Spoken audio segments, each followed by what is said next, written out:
I think one of the most beautiful questions that I've been asked is who's helping me heal? And there's this misconception that we can do everything on our own, and the reality is that we can't. And so when I think about who's helping me heal, I think about the time that I spend in the gym almost every single morning when I'm doing my prayer and I'm doing my meditation, right? Because I always say, my talk to the higher power, God, the universe, whoever you say, but my ask is my prayer, but my meditation right after that prayer is my time to listen for the answer. But I also have to do the work. And what does that mean? I have a therapist. I have a healing coach. I have people around me that keep me accountable. And I think one of the things that we forget in terms of how we heal is really taking the lessons from all of the things that we've been through and making sure that we don't fall back into that space of doing the same thing again. So for me, I also help myself heal by not doing what got me in certain situations that I did not want to be in. So once again, who's helping me heal? A therapist. Who's helping me heal?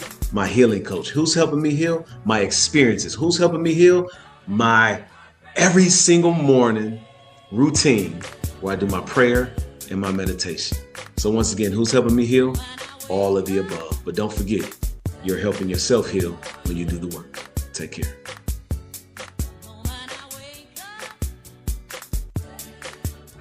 Of it. I thought about this one, man, because if I'm kicking it with Mr. Adam, you got to think about who's helping you heal. And so I thought about this.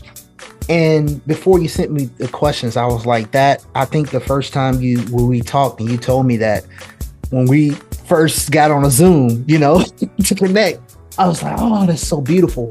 So I'm going to say this, and I really want everybody to hear it and take it well. Bro, there's something that I guess I thought about and was introduced. I never thought about in my 40 plus years of life. This word of, I started seeing people and influencers and content creators say, don't be humble. Don't be humble. And again, I'm Southern. I grew up Southern Pentecostal. So what you mean? You trying to talk against the Beatitudes? Don't be humble. And somebody posed a question one time. I think I may have saw this on TikTok. They said, have you looked up the definition of humble? And they shared it on the screen. And part of the definition of humble is thinking lowly of oneself. And so when I say that, I don't want to be humble. I want to be grounded.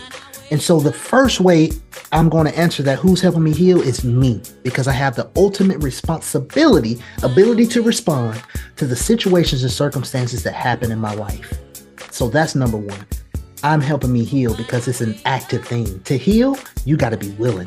You got to be willing to go in the dark spaces that sometimes you back off when you feel the resistance, when you feel the push, when you feel, okay, this is getting uncomfortable. You power, or you go into the space where it's like, push through. And when you get that resistance that you know what's coming, you back off. And so to be able to push forward, you have to be willing. So number one. Number two, this recurring thing, what I've been talking about, my web. There are people and friends that I love, like a brother, like a sister, that have been there in ways they didn't even realize. And I hear this theme, and you see it on social media a lot. Check on your strong friends. And there are certain people that they check on me when I didn't even know I needed, because I'm motivating and inspiring people and doing all this. And every now and again I get a text, how you feeling, coach? Whoa. How you know I need it? How you feeling today? So I would say my web. And the other thing, this is not a who as much as it is a what, but it's the activities that I allow myself to be involved in. I started back reading the last quarter of 2024, bro. And it's helped me feel more connected and like, wow. And this is a plug really, but it's their social media movement is I don't know who needs to hear this. It's Willie Green and that movement, but that book, I don't know who needs to hear this. And I got that, man, and I just been buying it and send it to people because I'm reading it, and it's just created this whole world, like you said, visual. I'm just seeing myself in this book, and it's just every page flip, the affirmations, And I knew it because following them on Instagram and stuff, I shared a lot of times in my story. And so that right there, man, has been so incredible. So again, to just summarize that again, number one, myself, because I know I have a responsibility to help myself heal. Number two, my web, those people who I love, those in my circle that are always there. And it's not an attachment. They're just there. And then number three, it's kind of a who for me, but my activities, the gym, man, is my safe space, reading, getting back out in nature. I started back that's why I say it, because I'm living it, walking around the block. It's just my block, man, is just short. And sometimes the whole neighborhood. So in totality, who's helping me heal? Again, it's coming from making that choice, the people that's in my web and leaning on them. It's okay to not be okay. Lean on the people that you love, that love you. And that's another thing that took me years to get to that space of doing. And that is how I would answer that, man, of who's helping me heal.